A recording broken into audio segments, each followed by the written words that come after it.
Starting a business can seem like a daunting task, unless you have a partner like Shopify. They have the tools you need to start and grow your business. From designing a website to marketing to selling and beyond, Shopify can help with everything you need. There's a reason millions of companies like Mattel, Heinz, and Allbirds continue to trust and use them. With Shopify on your side, turn your big business idea into... Sign up for your $1 per month trial at shopify.com/special offer. AI is incredible.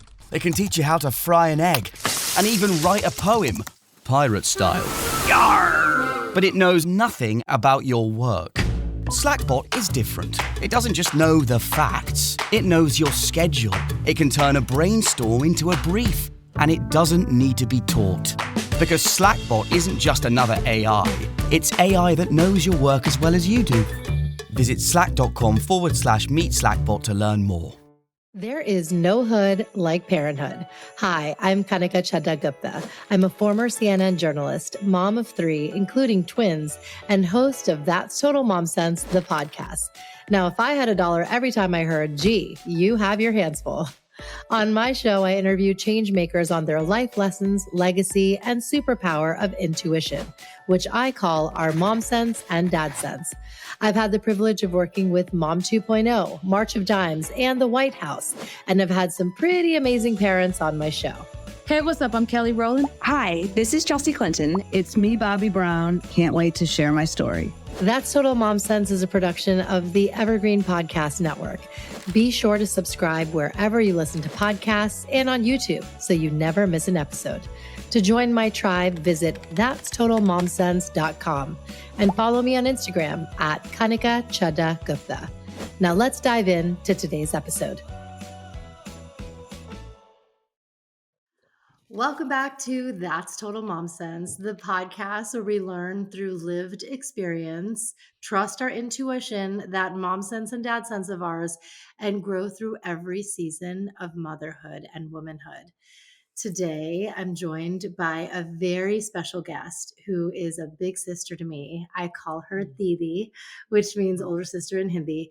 And she wears this title proudly for so many, including her 3 younger siblings. Jen Hatmaker is a New York Times bestselling author, truth teller, community leader, and the host of For the Love. She's written 15 books. Yes, that's 15. And her newest memoir, Awake, is a breathtaking personal narrative that covers grief, reclamation, reinvention, and joy. And this is a conversation that's just going to stay with you. I know it. Jen, Didi, welcome to That's Total Mom Sense. God, I'm so happy to see you. And that is my favorite nickname I think I have ever been given. It's so cute and Thank it's you. so sweet and it's so endearing. And it's funny because in my world, when we're introducing me or my work to a new partner or a new space or what platform, whatever you want to say, and they're like, well, kind of tell us more like about you, like what's your deal kind of. For a long time, we have said something along the lines of like big sister energy. Like Yes. that has been in our like lexicon. And, Right. and so when you just slapped a Didi on it, I was like, oh my God. It's branded. Perfection. It's branded. It's done. Lock it up. Yeah. Yes. Oh, I love that. No, and I truly feel that, it's something that I share with anyone I meet as a little nugget is like to have friends in your corner that are 10 to 15 years out and Totally. can help you and hold your hand through life because we need that. Oh my God, goodness. it's so real. It's so Yes. real. Let's talk about how we met because it was not just once, it was twice. And I'm just so happy with the evolution of our sisterhood. So I first interviewed you at Mom 2.0 in Nashville. That's right. And Casual. then, yes, yeah, that was so fun. It was after your iconic keynote. Oh my goodness, that room and the energy was just so palpable and like electric. So that's where we first met. And then we both shared the Hello Sunshine Shine Away stage. And I got to interview you with Jenny Garth. And that topic was called Reinvention with Grace. And that was a whole other thing that was like, we were so meant to do this. This was kismet. Totally. When I think about particularly being out in LA with you, we had our 30 minutes on stage or whatever it was, Yeah. but we spent the majority of our time there, like, holed up at a table, like, going back and forth in the green Yes. room, like, just talking to each In her other, like, vanity van. our vanity van, oh my gosh, Oof. hilarious with no trash can. Um, Yes. yeah, Yes. and it's just kind of that thing, I told you this because you were on my show earlier this week. Mhm. There's just sometimes that you meet a person and just right away, it's like, click, lock. You know what I Yes. mean? It just Yes. it's Yes. it's easy, it's seamless, it's automatic, like, "Oh, Right. yep, I like you, I get you, I feel comfortable with you, I think you're funny, smart, and interesting." Click. And that's how I felt with you. Yes, and that's it, and that's Yep, totally it. Yeah, I also believe in, like, more of the Eastern philosophy of how our lives are kind of connected. yep. And yeah, we have some sort of past life connection, something I there. like that. I like Yes, that. I it's believe it's so that. special. Okay, let's start from the beginning, um, which was Kansas for you. I just think of The Wizard of Oz and Dorothy and Course. Auntie Em, we're not in Kansas anymore. That's right. Oh my god. Yes, so you were born in Hayesville and you moved all around and you truly live life in Technicolor. So tell us how it all started. Yeah, yeah.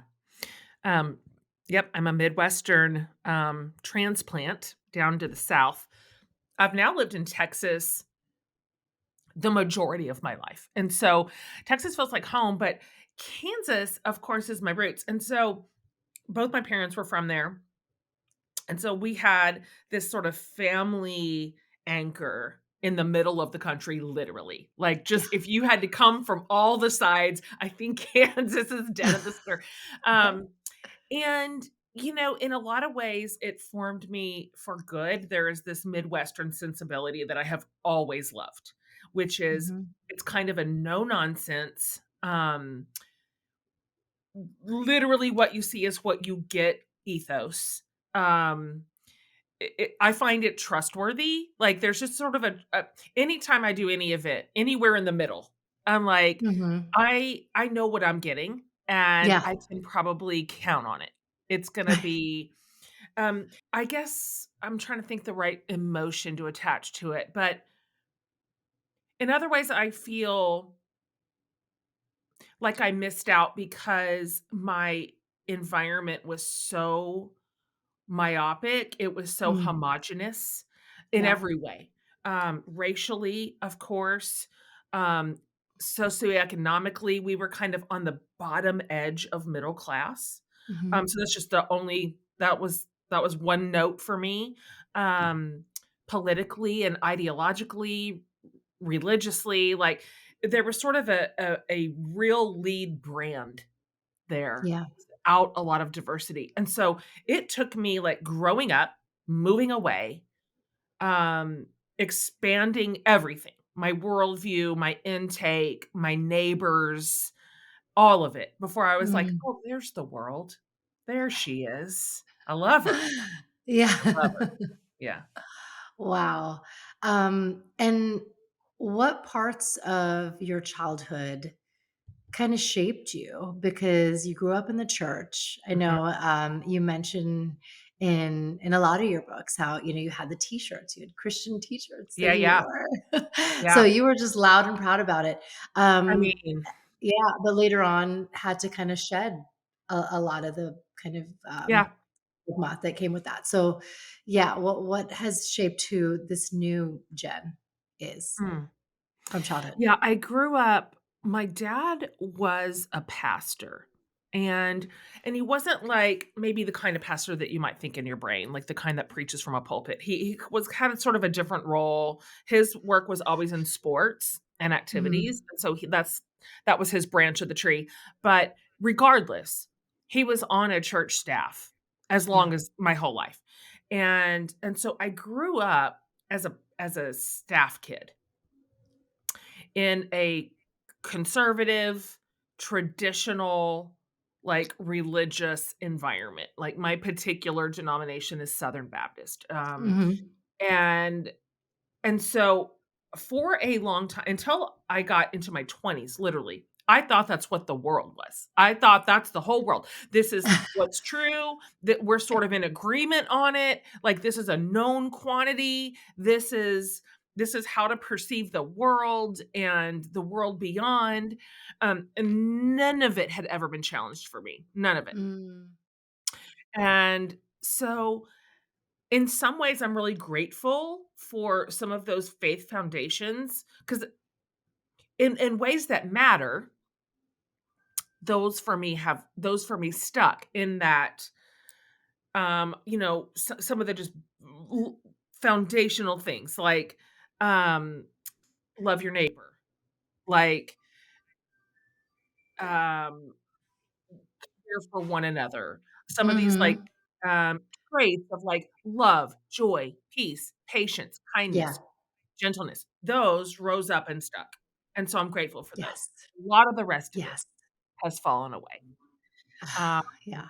I've gotten older and found a lot of really, important challenges to some of Mhm. this that I was taught, the doctrines certainly, the worldview in general, and so I'm kind of in a real different place here at age 51 than the Jen you would have Amazing. met when I was 16. Those were 2 different Yes. energies for sure. Yes. No, I love it. I love it. And it really is about the journey, and you own it. Tell us a bit about your parents. I know your dad was your biggest cheerleader, and mom, Yeah. you say she was an under responder, Yeah, yeah. Yeah, which I think is great. So, what were some of yeah, the life lessons that you learned from them as parents? Because this is all about this legacy yeah. we're creating. My audience truly cares about this. So, what are the Oh, nuggets that you're boy. like, oof, I'm going to Mm. take that from mom and dad? Oh, man. I have 2 really good parents. And now I know at this point in life what a gift that was. At the Hmm. time, didn't occur to me. I just thought this is what family is. This is what parents are like. Um, like highly, highly supportive, highly engaged. Like we Oh, laugh all the time. I'm the oldest of 4 kids. And our dad is such our hype guy. Like, yeah. he just thinks we are so awesome, like, all 4 of us. And so we always laugh because 'cause we're like, we were s solidly in our 20s before we figured out that we were all just sort of medium. Like, we had no idea. Like, dad oversold it, and we believed him.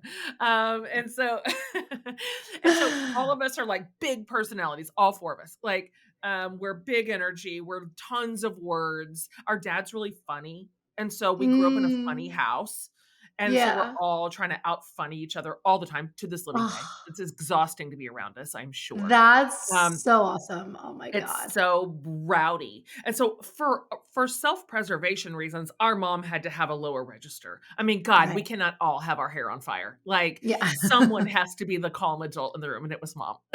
And Yeah. so Oh. she held this steady note for the family. Well, we're just all over the Yes. place, and we're just wild March hare. It was a really special childhood, and now I know what that really means because we did not have money. We were a little bit poor. I did not Mhm, know we were mhm. poor, really, until I Yeah. grew up. Our parents kind of shielded us from the effects of that, and then, of course, all of our friends and neighbors were about in the same spot. So, that again, I didn't know anything, like, up or down from there in a major way, and so we were absolutely middle class, and we didn't have a lot of money, and we didn't do fancy things, like, I'd never been on an airplane till I got married. Like, Mhm, we had a very ordinary life materially, I guess you would say, mhm. but we were so rich in the ways that mattered. Yeah. And my gratitude for that now as I look back and realize, here's why legacy matters to your audience. Mhm. Yes. The way that our parents raised us, which was deeply connected and engaged, and even though I grew up in a high control church environment, my parents weren't like that. So that wasn't our Okay. home environment. Mhm. That was just the one I sort of absorbed from our church spaces, and I'm Mm. like that. I'm like that. I'm a sponge for rules and metrics, and, Yep. like, my siblings were not like that at all. So our home was full of like a lot of like grace and fun and joy. And so I've noticed, and of course, I lead a ton of women, so I have access to a lot of stories of what Yep. adulthood looks like for women. So I've noticed that as me and my siblings have all gotten, we're all in our 40s and 50s. Um, when life kicks the shit out of us, Huh. which it does for everyone. Yeah. Everyone, that'll happen to everybody. You will hit the skids. Yep. Something will break. You will have a crisis. That is life. And so when life lifes, I've noticed that me and my sibs have something of a sturdy foundation. You know what I mean? Like Yeah. I c- my parents built a resiliency into us because we were Mm, loved right. and we knew it. And so Yeah. something about that, it wasn't fancy. God, it's not like my parents read books. My God, it was the 70s. No, Yeah. that's not how it was. We were feral. I mean, it's not like they were gentle parenting us or whatever the Right. thing is. Like, Right. they weren't following a system. It was just, we knew in our bones that our parents loved us and they were safe and our home was safe. And so something about that Yes. created a security in us it's held us pretty fast through quite a few storms in adulthood. Oh my goodness. So, when I think about how many, like, young moms you have listening to you right now, and Yeah. I know that they're worried. I remember thinking, "Am I getting this right? Am I getting this wrong? Am I doing enough?" I worried so much. But I wanna tell you that no system is gonna ever, like, do the trick that you think is, but Yeah. when you love your kids, period. And you are their fan, and you are their cheerleader, and you are their safe harbor. And you are giving them a gift that will serve them the rest of their lives. Like, it's not small and it's not even formulaic. It's just Yeah. the tenor of your home. It's caught, not taught, really. And so Yes. all these young moms trying so hard, you are doing so good. You are doing beautiful. And everything you hope you are instilling into your kids, you are. But not because you're doing everything so fancy or by the book or perfect. It's just because you love your kids well and they know it. Right. Right. Right. Oh, I love that. And I think it's something I'm definitely going to take a cue from because, you know, from my like immigrant parents, we didn't hear good job Yep. or you're awesome Mm. enough or I'm proud of you. Just the Yeah. I'm proud of you. We didn't get that. And Yeah. so I had to always overcompensate and Mm. think, Yep. well, I reached this, benchmark and then this one and this one. I know we're very similar this way. Yeah. But having this encouraging force and hype man, like how you said your dad is, now you're like just, unstoppable. So we as parents can definitely be that for our kids. It's Yeah, great. for sure. So And great. it's not fancy. Like, Yeah. it's not some thing, some system you have to, like, put into place. I used to love I was always reaching for some system.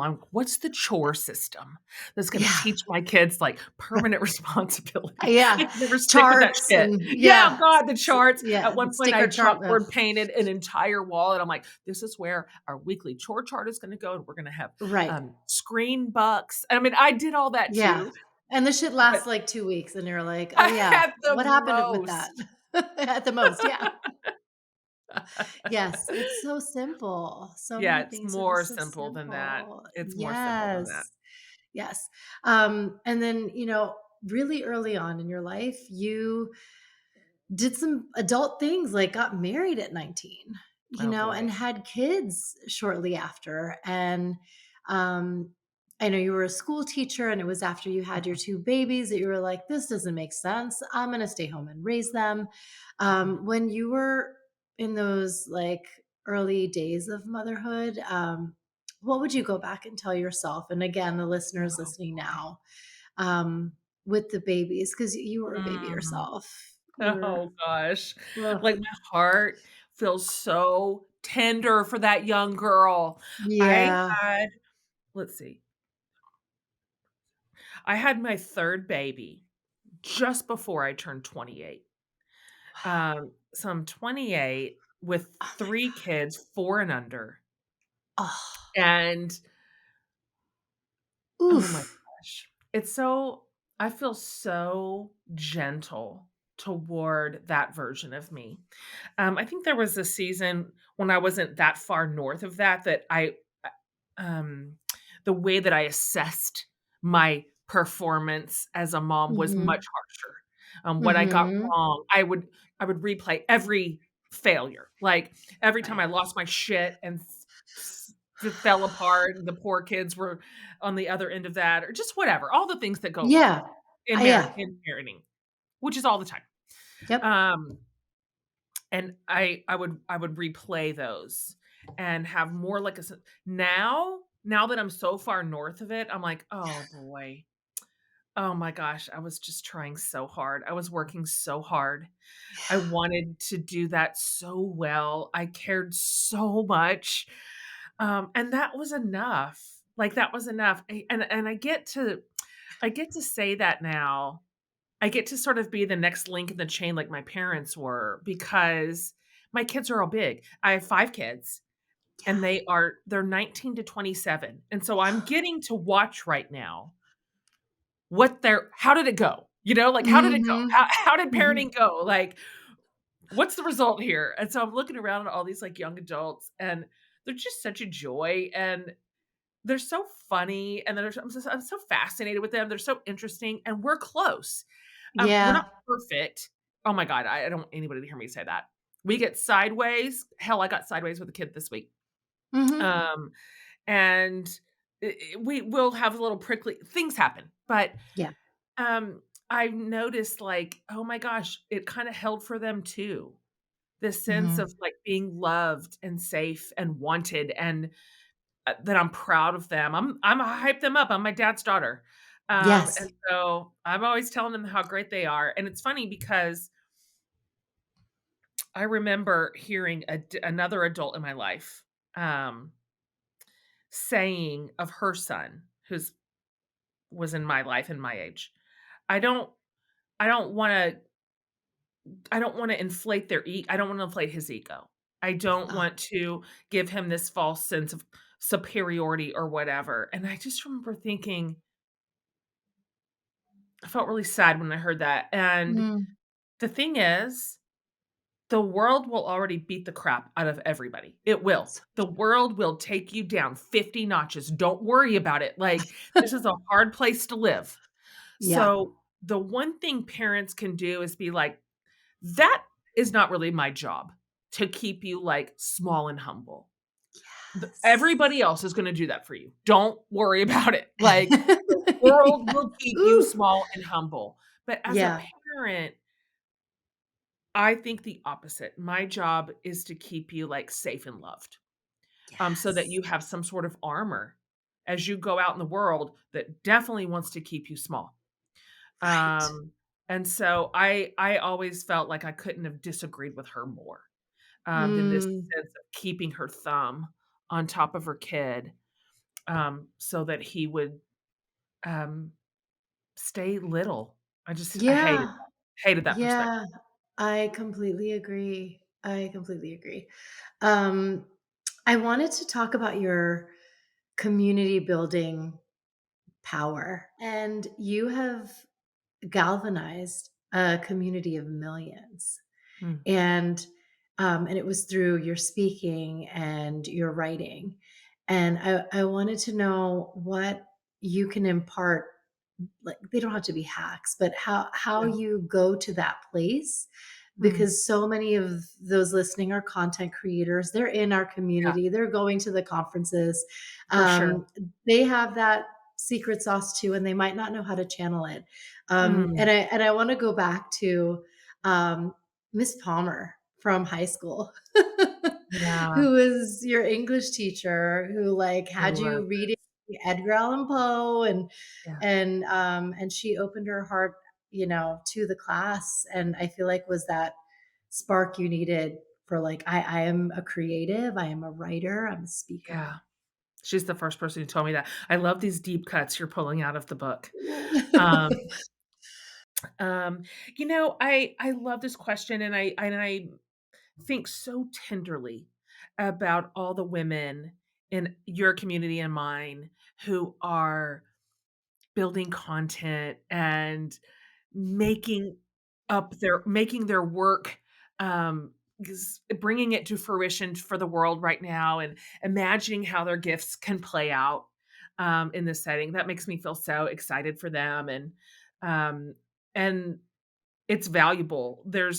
I don't ever operate out of a scarcity mindset. There's room for Yes. everyone. So Yes. anybody listening, do not for 1 second believe, "Oh, market saturated." Like, there's no Yeah. room for another person. That's just absolutely not true. And the reason I feel like I can say that with confidence is because I don't, and I never have. I've never followed any sort of template for content creation. We didn't even have that term when I started Yeah. working. Content creation was not in the lexicon. Like, Yes. influencer, that was we didn't have social Yeah. media for crying out Right. loud when I Right. started. I know. Like, Yeah.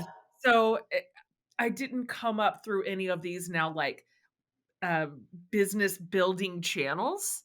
I just came up Mhm. like a person, just Yeah. like in the olden days, like in the olden ways. Like, however you just I don't know. It's like if you could even imagine a like pre-social media world. And so my particular approach to community building, to take the absolute longest road back to your question, Mm. um, was always instinctual. I was never doing a shtick.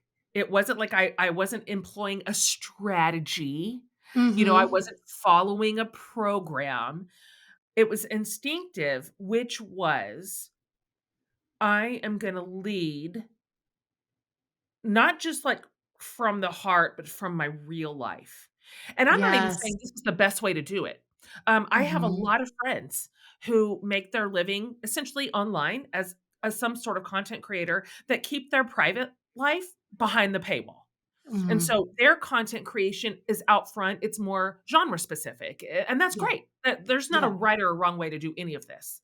Mhm. You know, if your thing is I'm a fashion, content creator, great. Um, you're in business, so it's very like granular when it comes to, you know, all your business practices. For Mhm. me, my life, my real feelings, my heart, my faith, my family, that was always a part of the package. And Yes. so I just started from my real life in a Yeah. teeny tiny way. Like I remember when I got Facebook.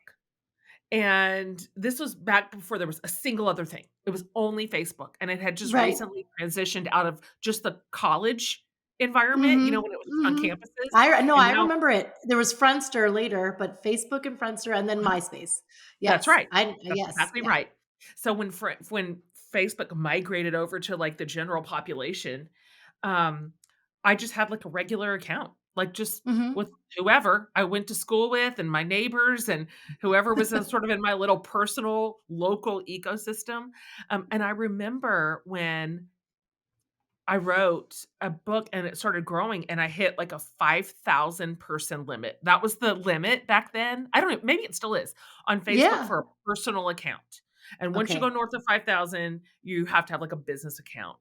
And Yeah. so that's I'm laughing because a minute ago you were like, you lead millions of people. And I'm like, I started with 2,000. I started Wow. with Oh my gosh. 200, you Yes. know? It's just been a slow, slow, slow build for 15 years. My Um, goodness. no flash in the pan, no overnight, Yes. no spikes, no just I got viral and then really, really like went to none of that has ever been my deal. It has just been the slow, real, steady community that I've built. And I love that because it's sturdy. It's Yes. really, really sturdy. It's not flash in the pan. No one's coming to me just for one thing, and when I stop giving it to them, they're gonna exit.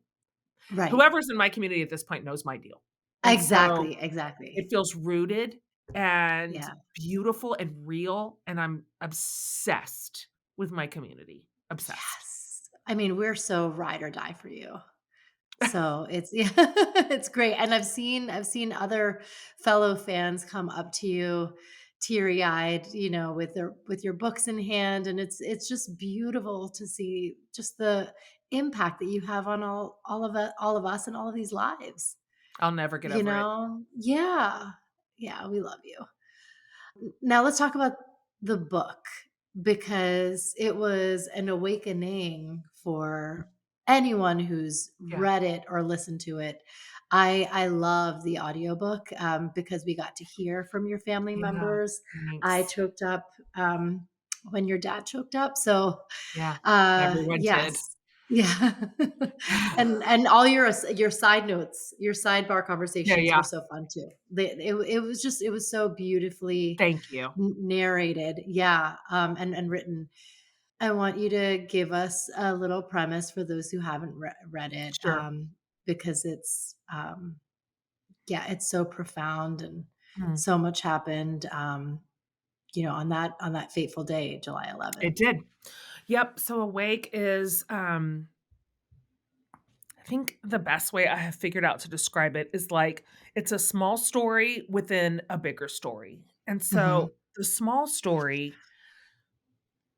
is the like kind of shocking ending to my 26-year marriage. So I married a pastor. As mentioned, we built a big, beautiful family and had kind of worked side by side for almost all of our adult life. And um, anyway, I found out he was having an affair in a shocking way, and our marriage ended, and that was in July of 2020. And so, Yeah. the small thread throughout Awake, which is not in chapters, by the way, it's not long chapters about someone's marriage. It's all in vignettes and in Mhm. scenes and in memories and in moments. That's it. It's all just very little shorts.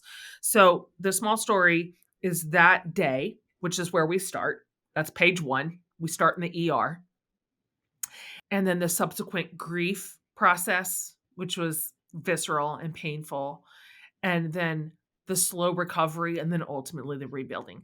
But Mhm. the bigger I think what I didn't wanna do is just write a divorce memoir. That's not very Mhm. interesting. Um, Mhm. that's not worth anybody's time, not mine, not a reader, not a publisher. But for somebody like me who was told and believed that I had been given every tool, every resource to create an impenetrable marriage, a family that will last, a marriage that is solid and will go the distance. And then to have it crumble like that, to have it just Mhm. shattered, um, I was like, wow, let's take a tighter look at the house that we built brick by brick. Yeah. And so the bricks are the bigger story. When I started looking at all the contributing forces and factors that not didn't just build our marriage, that built my soul, that built my Right. life, patriarchy, Right. misogyny, purity culture, religious trauma, body shame, Mhm. gender limitations, Mhm. White supremacy. white supremacy, which I include. Um, Mhm. You tackled a those lot. bricks, maybe, maybe it wasn't such a surprise that that house Yeah. came down. And Yes. so I think it's those bricks that I'm noticing as being highly resonant with Uh-huh. readers. Because Yeah. you may be in the happiest marriage that ever lived, but you understand misogyny. You know, Mhm. maybe divorce is not a part of your story, but you definitely understand body shame. Every girl does. Yeah. Mhm. And so white supremacy is a stain across every demographic. And so Mhm. Yeah. there's so many things in here. I think that readers are going, "Oh, I didn't expect to relate so Exactly. hard to some of these Yes. storylines." Yes, absolutely. And you kind of shed light on all of these topics just so thoughtfully. And that's why they landed. I want you to talk about just grief because I feel like that's overarching. And whether it's the, ending of a marriage or a death or any sort of loss, your, you know, girlfriends and family showed up for you. Oh my gosh. And yes, and so anyone who's going through a hard time right now, I wanted you to share how we all can show up for our peeps. I'm thinking of how Susan got you the Starbucks card every Monday, For 6 the manic Mondays, the mundane Mondays, what do you want to talk, whatever you want to call it. You had this Starbucks card from your friend Susan, and how Jackie tended to your lawn. Like, you had people who showed up. Yeah. So share how we can do that for. Oh my gosh. This book is really a love letter to the people in my life, and that's who it's dedicated to. And I actually don't have any imagination for where I would be today were it not for the consistent love of my people, my best friends, my family, my parents and siblings. Um, a lot is made of what to do when someone you love is suffering. There's just a Mhm. lot of there's a lot of information on that, a lot of ideas, um, a lot of instruction. What I learned is that there is a really, and this is an important wave, so don't get me wrong, but there's this first wave of care that a lot of people on board for when somebody is in crisis. The thing has Mhm. just happened. They are sunk. It's obvious. In come the casseroles. In how Yes. can I help? I'll pick up you. That wave is when someone is in literally the emergency room. And it Yeah. matters. So do not hear Mhm. me say, but there's something profoundly healing about the ones who stay for the second wave, the third Ah, wave, the yeah. fourth wave. God help us, the eighth wave. Like, I actually hit maybe one of my lowest points at the 1 year mark. Listen, Oh. that is the moment where your grief has expired for everybody. Like, it Mhm. is really hard to stay Mhm. connected to someone that long through their pain. Yeah. Like, that at that point, you have, like, officially become a bummer. Do you know what I mean? Like, Yeah. that is how long my people stayed. That's how long. Wow. And Wow. they just refused to leave me alone. And their proximity, it was not, again, formulaic or fancy. Like, there's nothing fancy about coming over here and power washing my sidewalks. Yeah. That's they nobody said the perfect speech into my ears that finally went, "Oh my god, you're right. Now I'm gonna feel better." It was just presence, Mhm. proximity, mundane shit. Yeah. Um, And just let's do it without saying, "How can I help?" You just step do in it. and do it. Showed up, Yeah. showed up, Yeah. and kept showing up. And I think that was the thing. Kept showing up. I had a couple of friends who were really good at saying things like, "What's the vibe today? Like, do we wanna sit on the porch and, like, bitch and Facebook stalk and, like, is that our vibe? Or do Yeah. we wanna get on the golf cart and blare the music and that's our vibe? Like, Right. what are you feeling today? What do you want?" I'm like, "Oh my god, I love that. I Yeah. love that." Like, thank you for That's knowing I'm awesome. kinda all of those things, and so let me Right. see what I am today. Um, Yeah. Here's what I would say to anybody listening. If somebody that you love is hurting, don't overthink it. Don't wait for this like perfect invitation to enter into their pain. Like, oh, I'll wait till I hear they need it or if they ask me for it or D d none of that none of that, don't wait. Don't even think you've gotta do some big, huge, grand gesture. Whatever Mhm. you do matters, because what it says to that person is, "I love you. I see you. I'm just gonna show up here with this, like, loaf of bread," or, like, "I'm gonna wash your windows," Right. or, "I'm gonna pick up your kids from school and take them to the park." It doesn't Yeah. matter. It really doesn't Oof. matter. Yeah. Oh, that's great, and it's so practical and easy to, like, enact right away. and right away. Um, yeah. Yeah. Okay. Now I want to talk about just modern dating because Oh boy. that's daunting. Yes. And I have friends who Ah, are going through divorce right yeah. now, and I know that this is the one thing that's giving them like crazy ass anxiety getting on Oh apps. You god. know? But but you did it, and I know you Oh, you met Tyler the old-fashioned way. But tell us, what you learned about that because you do yeah, gotta like put your big girl pants yeah. on and just Oh get my on with god. it. Well, I was married for 26 years. So it never occurred to me for 1/2 of 1 minute that I would have to sort out dating in my Yeah. upper 40s. Mhm. And of course, dating now is entirely different than it was I mean, my last first date was 1992. So, I'm like, "What is this?" There is an entry in Awake, called Bumble, in which I spent 12 hours on a dating app, so you can read that for your, like, laughter. That wasn't working for me, that wasn't gonna work for me. So and it took me a while, by the way. Um I'm so happy that I did not jump feet first into the dating pool when I was in the absolute throes of grief and shock and pain. I cannot imagine trying to balance those 2 things. I gave myself the gift of time, in which I'm like, "I'm gonna deal with me. I'm gonna work really hard on healing. I'm gonna work really hard on my own patterns.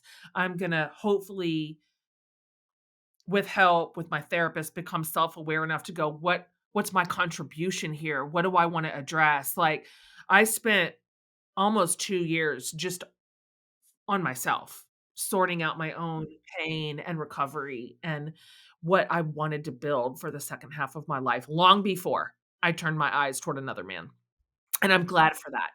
I'm really glad for that. I needed those months and months and years. So when I finally did, I was in a good place. I mean, not in a perfect place, but in a good place. I had done the lion's share of healing at that point. I had done a lot of self-work, and was determined to not walk some of my same dysfunctions into another relationship, which I would have Yeah.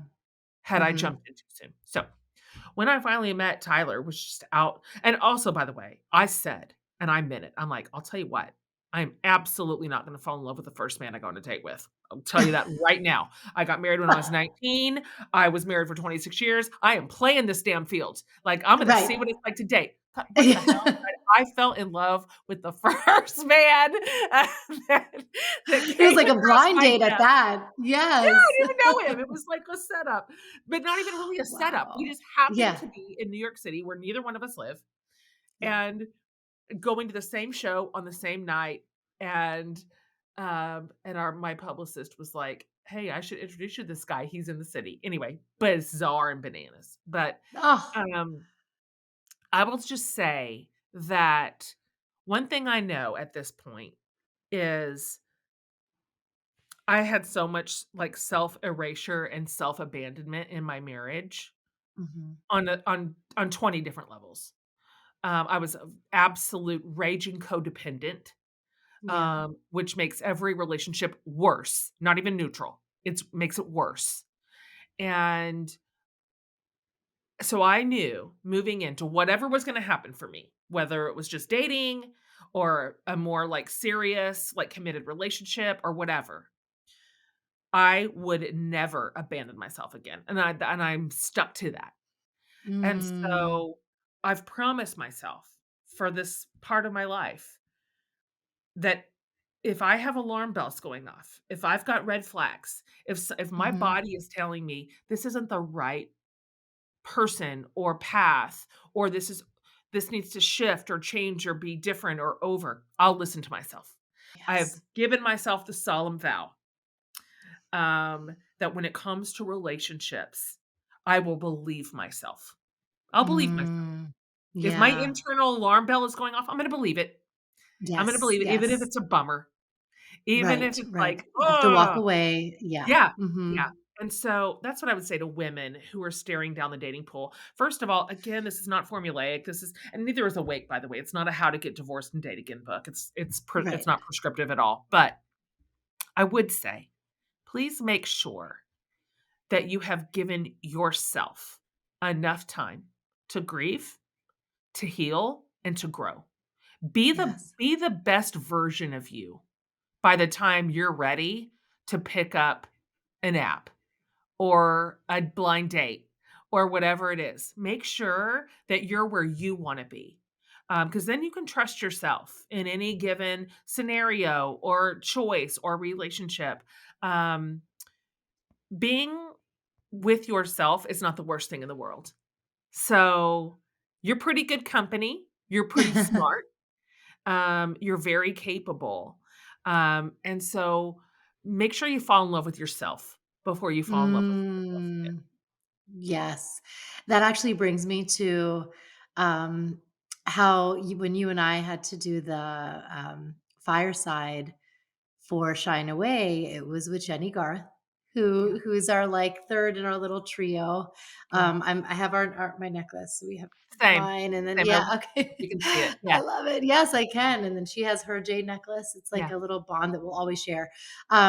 Her whole credo is, "I choose me," yeah, and I just, oh, it resonates so deeply. yeah. Um, so yeah, Jenny, we love you. Same, same. This is great. And another shout out to a common friend of ours is, Sarah Harden. We both, Best. like, bonded over her. She is a cheerleader She is. and leader like no other. So, Yes, she is. yeah, I'm glad that we have her in our orbit. Aren't you? What a fun time Yes. to be a woman in Yes. creation, in leadership, like, in the zeitgeist. We are just surrounded by so many gifted, amazing, profoundly wonderful women. Um, Mhm. and I just find this such a fun time to be Yeah. at the helm of our own ships. Um, Totally. what we Totally. can do individually, but primarily what we can do together is just Yes. love it. Yes. Oh, it's brilliant. And thanks to Reese Witherspoon too, to like, all that she built. Okay. I wanted to ask you your mom sense moment, Okay? and you have 5 kids. Yeah. So just to have this like fun, rambunctious house and you're dealing with all these different personalities and kind of have to navigate your relationships with each one. What is one moment where you trusted your intuition when it came to your kids that like comes up for Mm, you? that's good. Because yeah, like we're all going to have it, and again at various seasons of our life, but one Oh that my you think god. of. That's so good. Um, I have a moment that was repeated twice, in which now looking back on it, I'm like, "Oh, thank God I listened to my gut." And, Hmm. um, different circumstances, but similar response. 2 of my 5 kids, their junior year in high school, each of them, uh, 5 years apart, Hmm. hit, mm, such a struggle.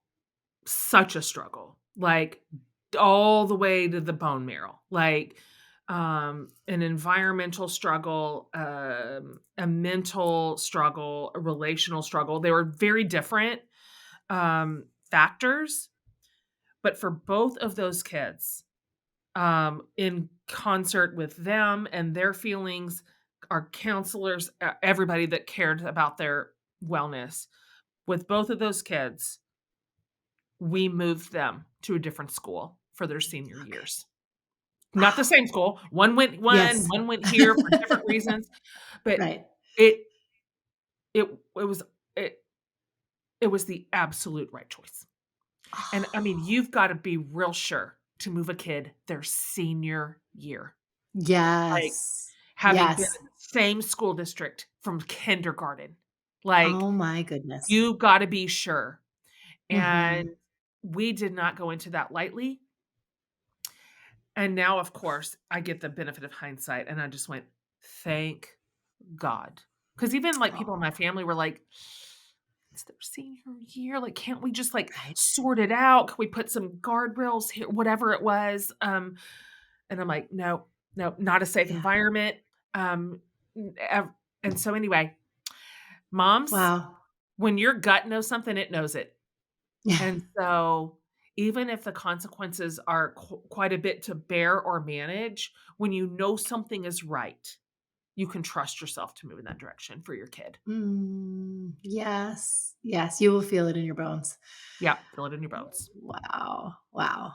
And where can we find you and support you and get all your books and watch all your talks? Yeah, yeah, yeah. The books are all the places where books are. And I'm Jen Hatmaker online everywhere. That's my website. That's my handle. How many Jen Hatmakers can there be? Right? Like it's just the one. So Yes. you type in Jen Hatmaker, you're gonna find me. Yes. Well, thank you so much for joining us today and sharing your light. Oh my goodness. I mean, my community already knows and loves you, but to hear from you in this capacity, I know is a special treat. So thank Thank you so you, much Jen, for for having me, joining Monica, and I'm me. happy to talk to you for any reason, on any day, in any place. So, Yes, we love thanks for you. having me Thank on. you. You're the best. You Hattie, are. Didi, everything. Mwah, love you. Ah. Thank you. Thanks for listening to this episode of That's Total Mom Sense. You can listen to the audio version wherever you get your podcasts. Just search for That's Total Mom Sense. You can learn more about my guests by logging on to www.thatstotalmomsense.com. Be sure to follow me on Instagram, where I'm most active on social media. My handle is @KanikaChadda-Gupta. And if you have ideas for show topics or guests you can't wait to have on the show, write to me at thatstotalmomsense@gmail.com. And lastly, please rate, review, and subscribe to That's Total Mom Sense if you haven't already. Thanks for being in my tribe.